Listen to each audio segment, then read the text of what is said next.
দেশের বিভিন্ন স্থানে সভা সমাবেশ ও মানববন্ধন সহ নানা ঘটনার আরো খবর জানাচ্ছেন সুলাইমান কবির।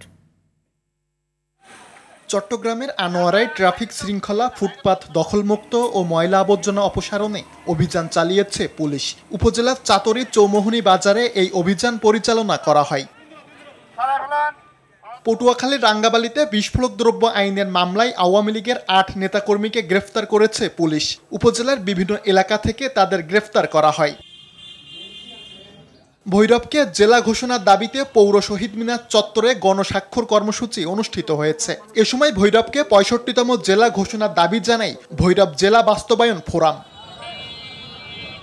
পিরোজপুর জেলা প্রশাসক মোহাম্মদ আশরাফুল আলমের বদলি ঠেকাতে মানববন্ধন করেছে বিভিন্ন শ্রেণী পেশার মানুষ। জেলার উন্নয়ন অব্যাহত রাখতে শপথে বহাল রাখার দাবি।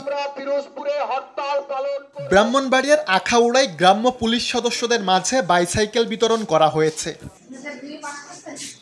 শেরপুরের নকলাই উপজেলা কৃষি কর্মকর্তা শাহরিয়ার মুস্তাফিজ মেহেদির ওপর হামলার প্রতিবাদে জামালপুরের বকশীগঞ্জে মানববন্ধন করেছে উপজেলা প্রশাসন।